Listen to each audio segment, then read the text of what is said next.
Chapter 0, Isle City's a Disaster. Good morning, Isle City. It is a balmy 30 degrees on this day, and do we have news for you today? On the beginning of this beautiful Sunday morning, Isle City was awoken by a loud crack of thunder and an even larger peal of lightning from the distant sea. What could be seen by the Coast Watch, the mighty keeper of the deep was fighting against a pod of plesiosaurs. As the keeper called upon the storms above and the earth below to scare away the plesiosaurs, however, the action also triggered an earthquake that was felt miles away. The subsequent waves were fortunately countered by Isle City's Coast Watch, the Wave Whalers, who silenced the storm.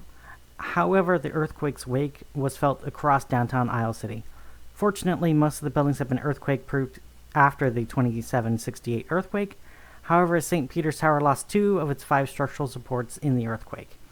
Vanguard workers have managed to evacuate the lower floors, but there are still people in the offices above where the building is starting to tilt over. Firefighters are unable to get ladders that high, and without intervention, it looks like they will not make it. The governor of Isle City has just approved the deployment of Isle City Coastal Guardians. They are expected to be at St. Peter's Tower in less than 2 minutes. We here at Channel Delta News will be here to report as the story unfolds. Anyone in the downtown area or any areas between Fort Zipacna and St. Peter's Tower is asked to clear the roadways, and if at all possible, either get to the orange shelters or indoors. Hush needs a clear path to run through, and if Hush or Birthstone are listening to this broadcast right now, good luck, girls.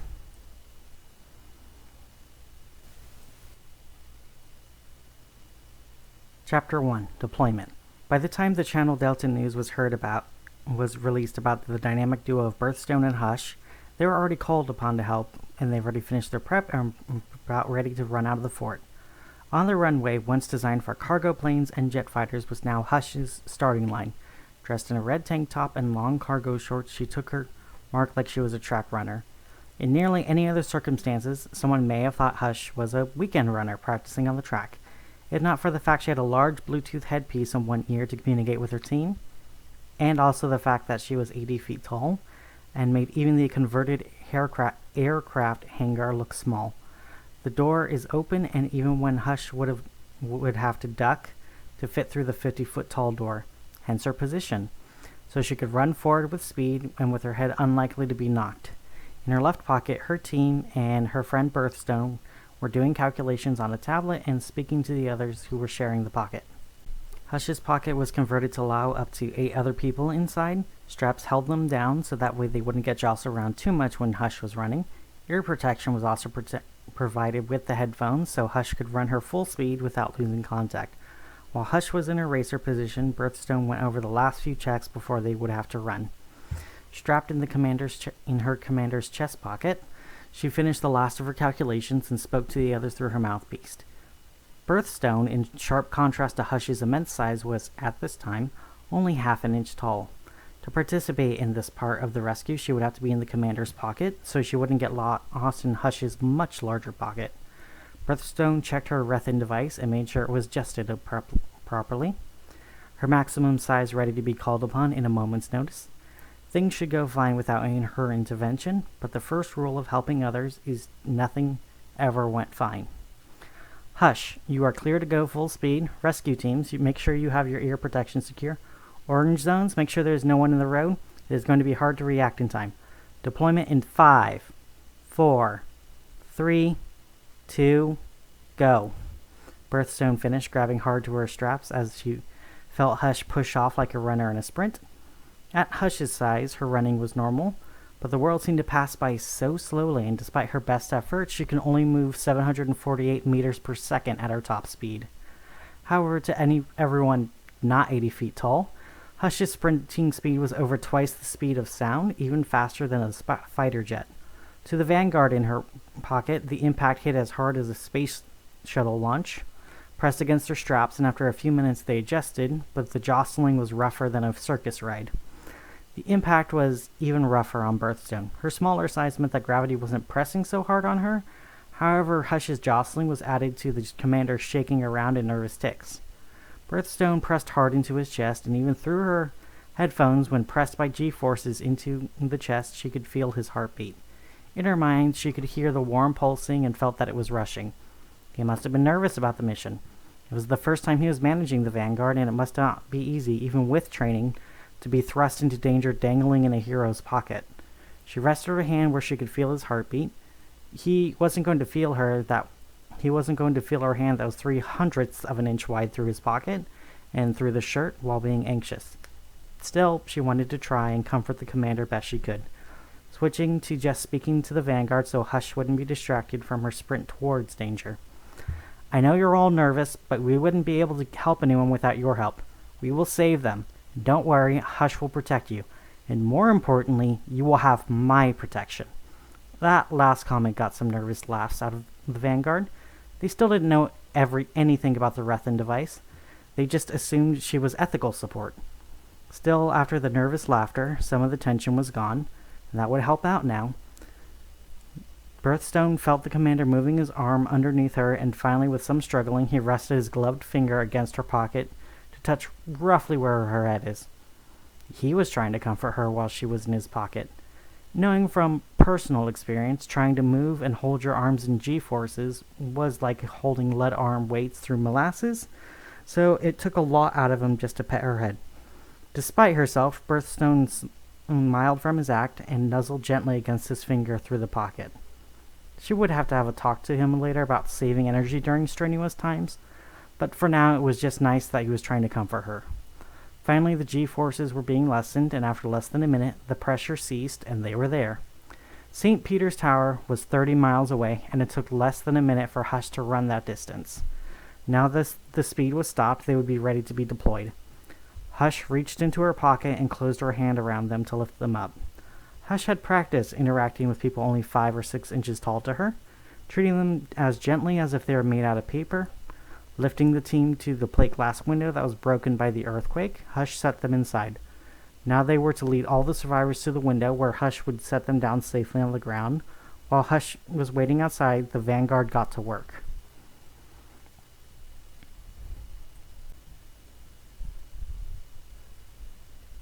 Chapter 2.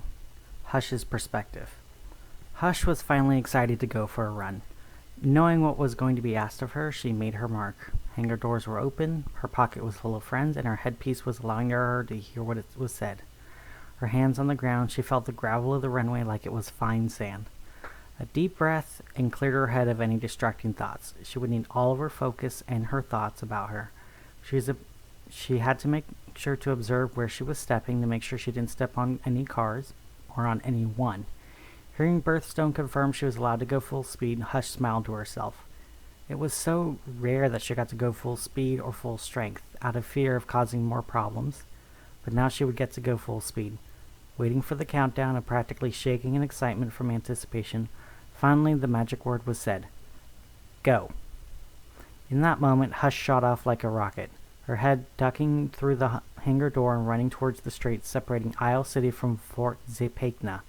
The strait was 500 feet wide and well over 60 feet deep. Easily deep enough that if Hush were to step through it, she would soak her friends and the water would be up to her chest. That was if she was going to bother going through the strait. Instead, it was just much easier to go over. A single leap over the strait, reminding Hush of when she would take track. Still, even the best track stars wouldn't be able to jump over 500 feet of water in a single bound. The impact was loud, but her shoes absorbed most of the impact, and there would be no mistake for several miles. Hush was on the way, and she was in a rush. Another step, and Hush was careful to look out below for any areas marked in orange flags or orange covers, to know that where she was not supposed to step on. The cars were pulled over and left the road clear for her to run. Another step and another bound, and Hush was blocks away from where she was. Feeling behind her the rush of air and sound announcing her presence, too fast for even sound to announce her arrival, but she was more than happy to do that for herself. Up ahead, an orange shelter was set up closer than she was comfortable with to her personal space. Sparing a thought to how she was running, she adjusted accordingly and jumped over the shelter, not even getting close to it, narrowly missing an abandoned car in the middle street. Still, a crushed car could be replaced. Souls couldn't be salvaged. A deep breath in and an exhale, and Hush continued her sprint. She could see the tilting building, and deep in her mind, a part of her flinched and worried about the building falling on her. A leftover instinct from back when she was a Tipicam. Now she was a powerful Exame. Even if the entire building fell on her, the most it would do was mess up her hair. She was the hero Hush. Faster than sound, stronger than a flood, and tall as a titan. That was Hush, and right now that was exactly what Isle City needed from her. Now at the building, she braked by stopping suddenly and bracing her feet. She could feel her momentum trying to push her forward, but stopped. Then she felt the boom of her moving, and again the most it did was make her hair messy. Reaching her hand into her pocket, she wrapped her hand around her friends and gently lifted them out. She didn't want to admit it to her team, but it was a lot of fun holding them in her hand. Even in their outfits, they felt a lot like baby mice, smooth skin, warm, and constantly moving around on her sensitive hands. Maybe it was a side effect of being the Psy, but it filled her with warmth from her heart that felt like it could be overwhelming at any moment. Still, she had to be careful, and careful she was to set her friends into the building's broken windows so they could find others. And the instinct to just start petting them while holding them was not a professional instinct, but one she knew that Birthstone was familiar with. She would tell Hush about people who would pick her up and start petting her, often forgetting that they were petting her. The Vanguard was in the building and Hush was ready to get people down. Already there were people being brought out, laying her hand flat, her fingers slightly cupped to make them feel safe. The first two people were barely adults. They must have been janitors cleaning the building on weekend for Monday. Now here they were in a catastrophe, unsure if things were ever going to go back to normal. Shh, it's going to be okay. We're here for you, and nothing is going to hurt you, she said to the young adults. The man grabbed at her thumb and seemed to be scared to let go. Even when laying her hand on the ground, the man was refusing to let go of her thumb. That was a surprisingly normal reaction to being carried. However, it would also serve as a moment to comfort them. If they weren't given an objective to focus on in the panic, they may freeze beneath the tilting building, either being in danger of the building, debris, or just Hush adjusting. When I set you down, I need you to go to the orange shelter over there. I have to help more people, and you both have been very brave to have gone through that. Just be brave for me for a few more minutes. I will check up on you when everyone is safe, I promise, Hush told the young man, holding onto her thumb. Now he finally let go and slid off her hand and ran towards the orange-flagged area down the street. Standing back up, Hush set more and more people down. It was the weekend, so instead of a few hundred people, there were a few dozen. So it wouldn't be very long.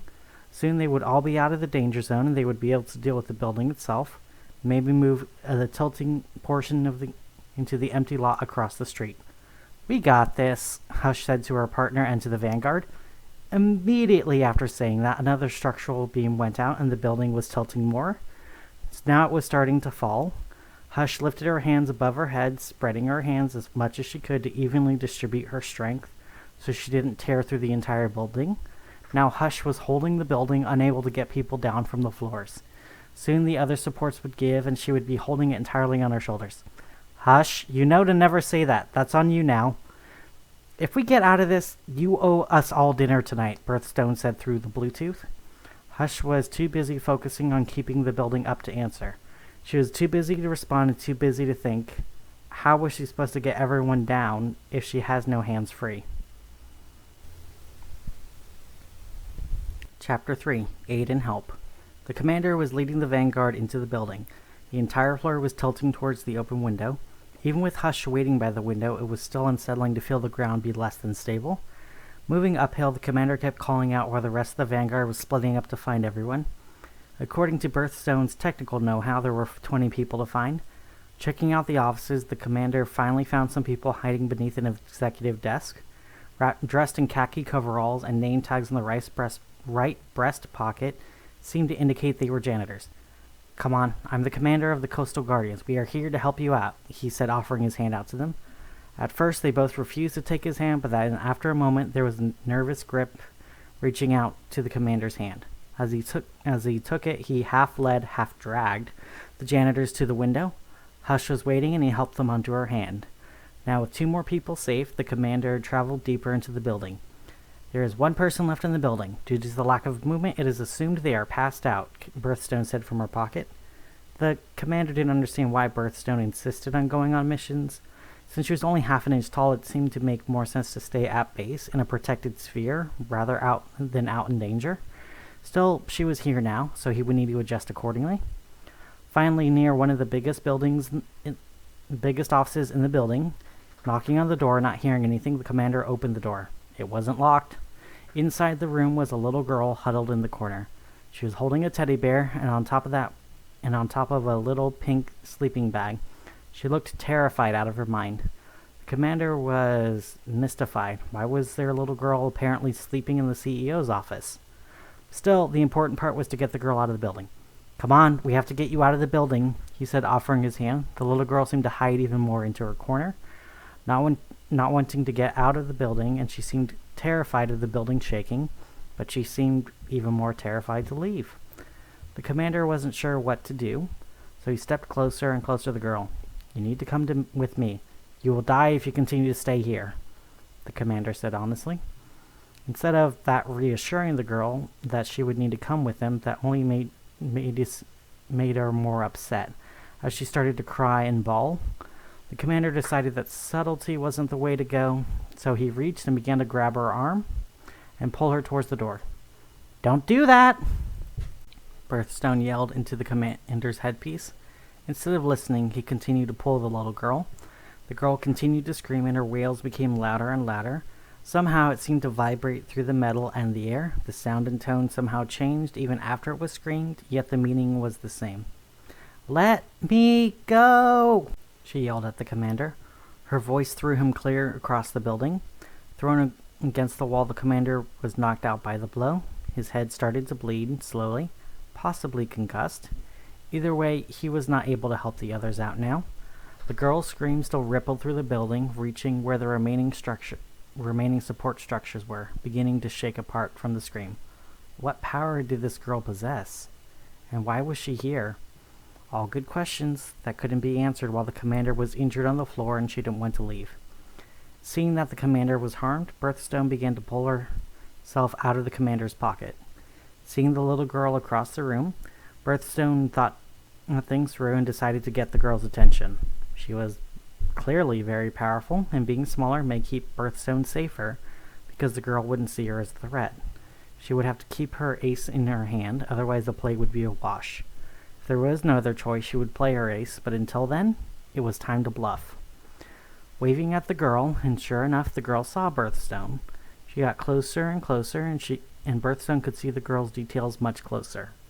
Even with long brown hair and wet brown eyes, the girl seemed more curious than angry. A good start. The girl also crawled in a way that seemed to indicate she was sorry for what happened. "Can you tell me your name?" Birthstone asked the girl. The girl looked down at Birthstone for a moment, slowly extended a finger to Birthstone's face. Birthstone was very familiar with how children reacted to seeing her, thinking of her as a fae, a pixie, or even a brownie. Even though she wasn't a magical creature, children still saw her as an ephemeral, effervescent entity, instead of just as an esoteric. "My name is Birthstone. I'm a hero with the Coastal Guardians. Can you tell me your name?" she said, her hands first on her chest and then extended to the girl's finger. The girl's finger ridges were rough but warm, and along her arms and hands were scratches and bruises.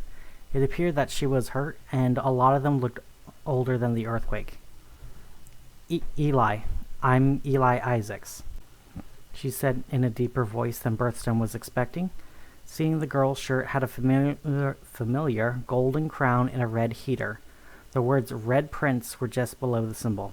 It looked homemade, but pretty clear that it was supposed to be a shirt to show the girl liked the famous detective out of River City. "Eli, do you like the Red Prince?"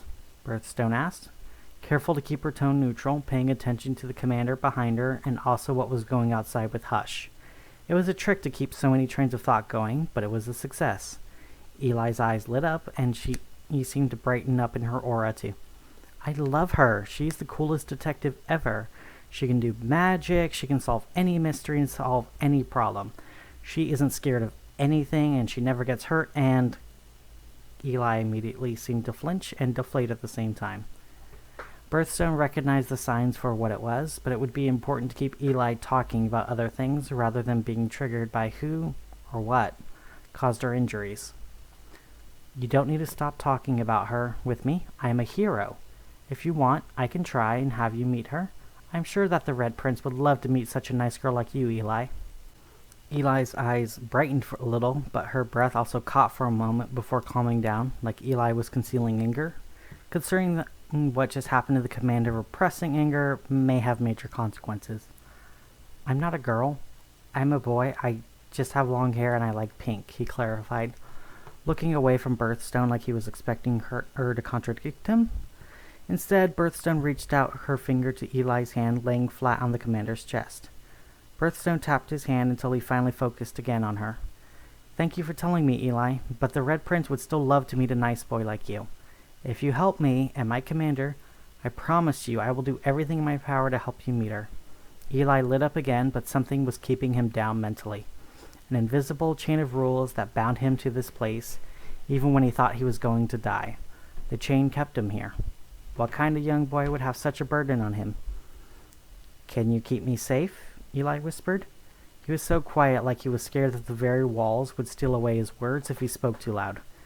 It could barely be heard by Birthstone, even though she was a few inches away and could see his lips move. Yes, we will keep you safe.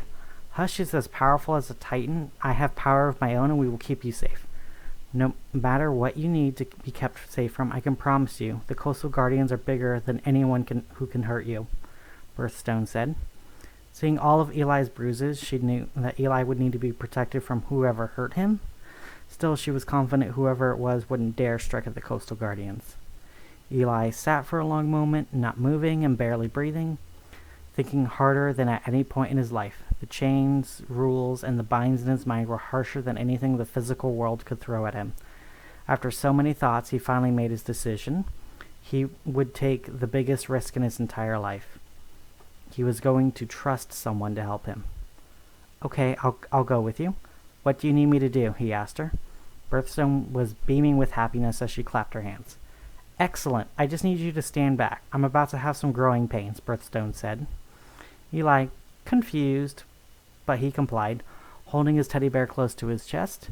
Petting the bear's soft fur, he watched the tiny figure on the commander's collapsed body. She slid down his body and adjusted something in her hands too small for Eli to see. Whatever it was, he could feel the esoteric energy even from across the room. Whatever it was very powerful and something he suspects that even Birthstone didn't properly understand. Finally, something was done, being adjusted, then he watched as the little brownie started growing. In the span of an eye blink, Birthstone went from a speck on the floor to a tall doll. By the next eye blink, Birthstone looked like she was Eli's height. From there he could see her coat and how many pockets she had, including one holding what looks like a pocket watch. After the final eye blink, Birthstone was ducking underneath the ceiling tiles. Standing at 9 feet tall, she was now big enough to pick up the commander in her arms. Carrying him in her arms, careful not to move his head, making sure he was supported, she nodded to the doorway. Even at her height of 9 feet, she carried her commander with as much ease as if he weighed nothing. She was still careful to make sure not to step on anything slippery or sharp like glass. We need to get to Hush and head down. When we leave the building, Hush can take care of the rest. You will need to trust me and we will get out of here okay, Birthstone explained to Eli. Eli was not worried about that. He was worried about a more pressing question on his mind. If you could grow at any time, why didn't you just pick me up and take me away? He asked. He was mystified, seemingly forgetting about the wave of energy he screamed out that knocked out the commander. Still, Birthstone thought for a moment before giving her answer. Having power to make people follow me isn't what a hero does. That's the path tyrants take to justify their own choices. When someone willingly follows me, that shows what I'm doing is right, so I can use my power to help others, she said. Eli didn't fully understand it, but he enjoyed how it sounded. As they made their way towards the window where the other Vanguard was waiting, Hush said her faithful words, "We got this." Immediately at that point, Eli's magic wave broke the first support as the backlash was causing it to degrade. The building tilted further and Hush's exit hand disappeared as it was now needed to keep the building up. As Birthstone was now barely standing, she handed the commander to the other Vanguard, as she asked them to keep an eye on Eli. "Hush, you know to never say that. That's on you now." "If we get out of this, you owe us all dinner tonight," Birthstone said. She turned to Eli and nodded. She made a promise to him, and she had every intention of keeping it, even if what was going to happen was going to look as unsafe as can be. "Eli, I'm going to keep my promise, But I am going to do something very dangerous, and I need you to absolutely promise not to do it at home, Birthstone said. Waiting for Eli to nod, seeing his nod, she turned to the window and took a running start and jumped out of the window, falling towards the ground at terminal velocity. Chapter 4. Gigantomachy. Rushing out of the window and falling down was peaceful at first. A feeling of weightlessness and a kind of freedom as the call of the void was answered. So this was what it was like to jump out of a building so high in the air. Honestly, Birthstone was expecting more out of it than what she got. Diving between Hush's arms, careful not to land on her. Even at 9 feet tall, an impact on Hush was going to hurt badly. An impact on the concrete was going to leave a few broken bones. Fortunately, though, Birthstone had absolutely no desire to collide with the ground. At least not in a traditional sense. Clear of Hush's body and maybe a few seconds away from impact, Birthstone closed her eyes, and with practice she flipped her body with the grace of a dancing skydiver, her feet pointing towards the ground. Remembering what Hush taught her about landing on the ground with grace. The ground is so close in Birthstone's mind, the fear of being broken on the ground. Maybe she miscalculated and she wouldn't make it. Or worse, she'd survive and watch helplessly as Hush struggled to hold the building, eventually failing. Birthstone pushed away the intrusive thoughts and then the max button on the breath-in device. Feeling the familiar click in her hand, she then pressed the middle button, making her choice, just mere inches away from the ground. Her feet collided with the ground, making an even bigger noise than Hush's arrival. The shock of her fall was felt slightly in her knees, but barely enough for her to even feel it.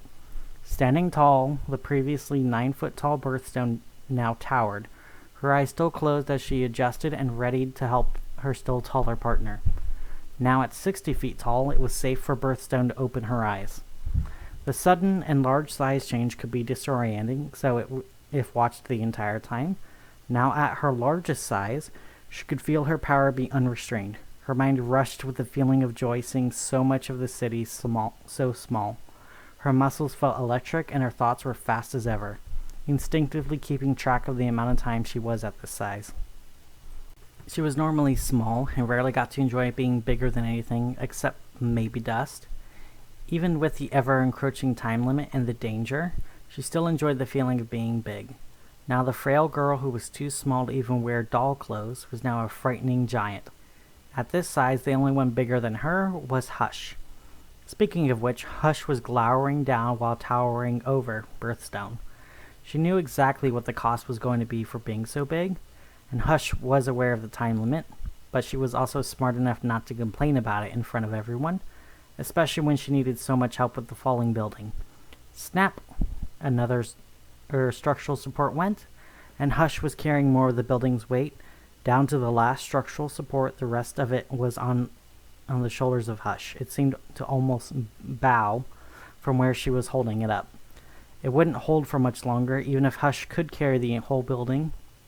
Physics would eventually win, and the building would crumble in her arms. Time for Birthstone to help out, because the building wasn't the only time limit to consider. About time, Hush said in a sardonic tone. Birthstone waved it away and stood up on her tiptoes and reached her hands up to the windows. Her hands were not quite as large as Hush's, but it would do well enough for everyone in the building. First, the commander and Eli were removed. Eli was a child, and the commander was injured. Setting them both on the ground, already other Vanguard were running into the danger zone carrying a stretcher.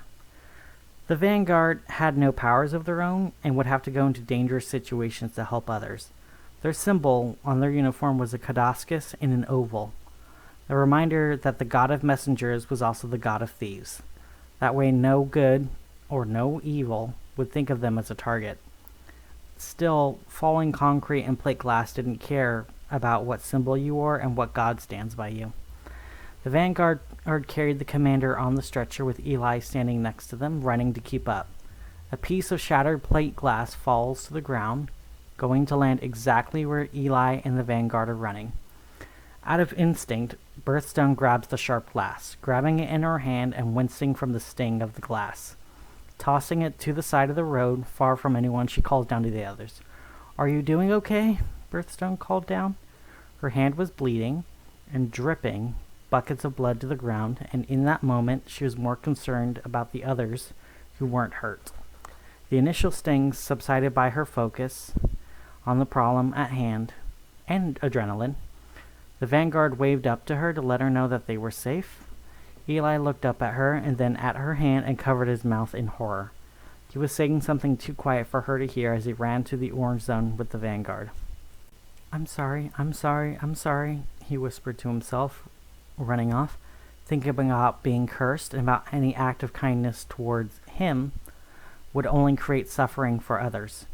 He remembered those words all too well, that any good happening to him would only create suffering for everyone else. Now Eli was watching as the giant was literally bleeding to keep him safe, and he couldn't help but feel like it was all his fault. Still, in her face he saw something he didn't recognize. She was clearly in pain, but she didn't look at him with anger. She looked like she was worried about him.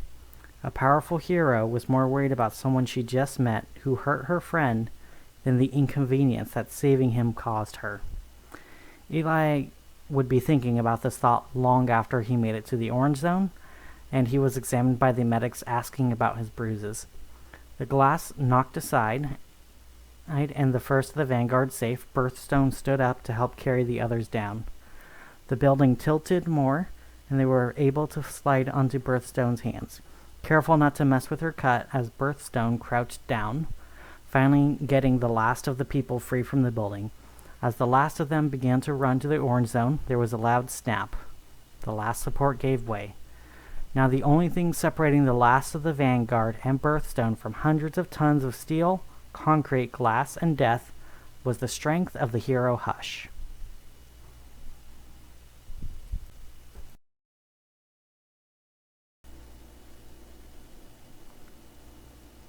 Chapter 5. Conclusions.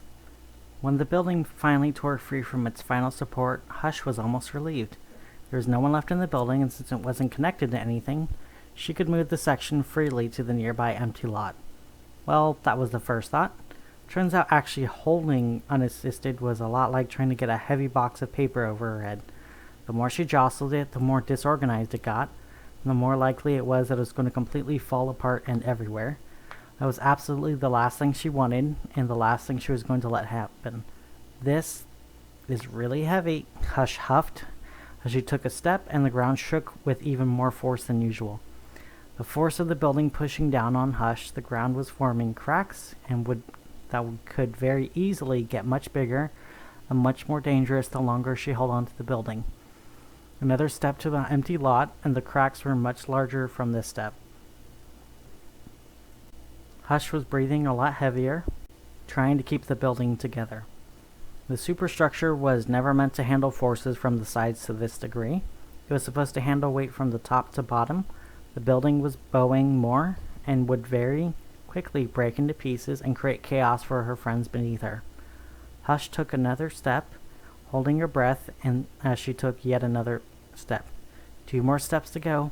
The cracks are even larger below her, and above her she can hear more of the building is giving way. She would need to hurry. People were going to get hurt if she was unable to do what she needed to do quickly. Another step. This time the cracks were too large. Her right foot sinks completely into the road, and beneath it feels like practically bedrock to her. Her knee now at ground level, Hush crouches down further, trying to bear the building. She wouldn't be able to take another step forward without freeing her foot, and she couldn't free her foot without first putting down the building, and she couldn't put down the building because her foot was stuck. While contemplating her paradox, she didn't notice Birthstone slipped in beneath her, bracing the building on her back. She whispered to Hush, but with their size, the whispering sounded more like normal talking. I got this, Hush. Let me get this the rest of the way for you, Birthstone said to her. Hush shook her head and panted out her response.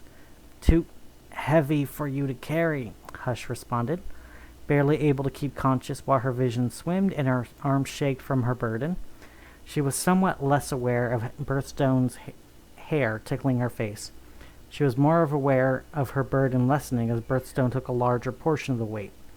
I don't need to carry it. I just need to set it down. I got this, Hush. Trust me, she said.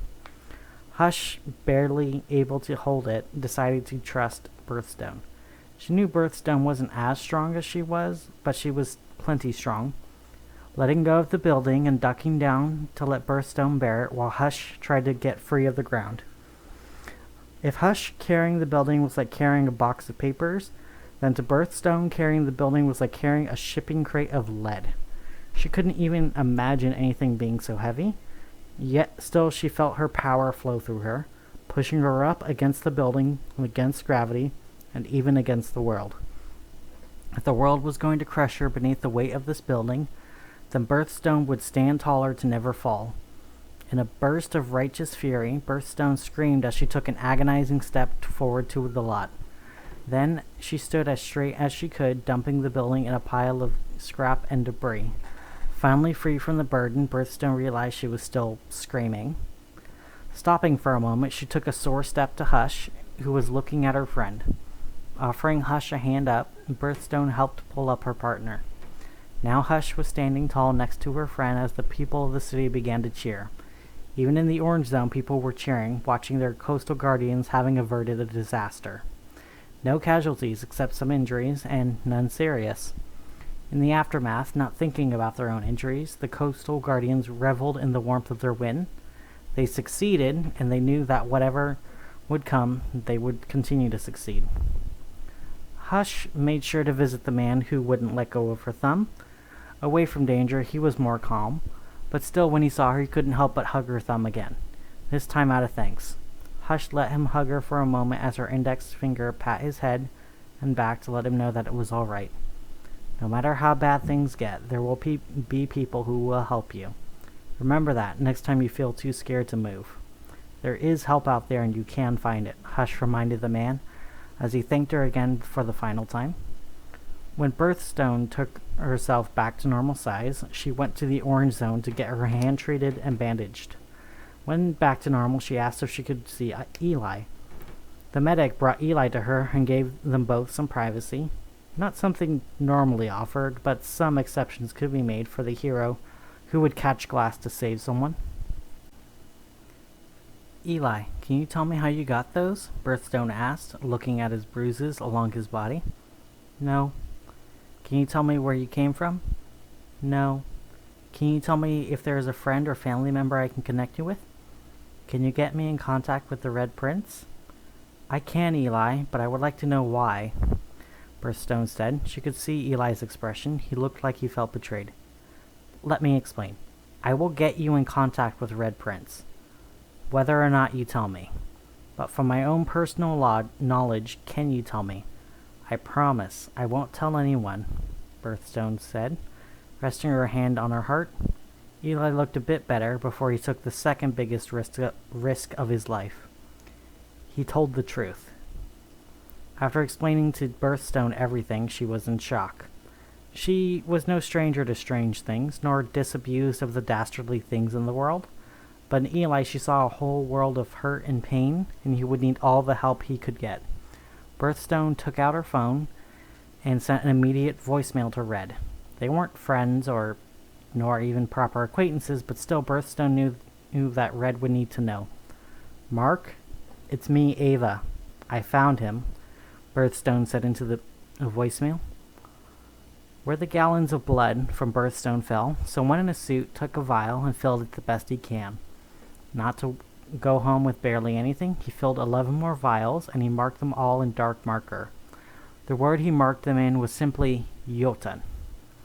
That night, the Vanguard, Birthstone, Eli, and Hush all had dinner in Fort Zipacna. It took a long time to get 500 pizzas delivered, but when the pizza shop found out who it was from, all the pizza shops in town agreed to chip in for their dinner. Birthstone stood on a plate, once again half an inch tall and snacking on a crumb of stuffed crust. She was half eating and half laughing as she explained to Eli and her team how her powers worked. Every minute I spend at 60 feet tall, I have to pay back by spending a full day at half an inch tall. Any increase in size from half an inch has to be paid back with time at half an inch tall. I adjust my size with my pocket watch. I don't stay at bigger size usually because I'm still working off my size debt. 30 minutes at 60 feet tall has to be paid back with a full month at half an inch tall. But 6 hours at 5 feet tall also has to be spent with a month at half an inch tall, so I have to be careful with my choices. Usually easier to stay at this size. Birthstone finished with a flourish and a bow. Eli laughed at the flourish and tore into his pizza. He hadn't eaten in days, and he was clearly trying to make up for lost time. What about Hush? How did she get her name then? She certainly isn't quiet enough for that name, Eli said. Hush responded by sticking out her tongue and then reaching across to boop his nose, swatting at her finger, looking fake indignant by her booping him.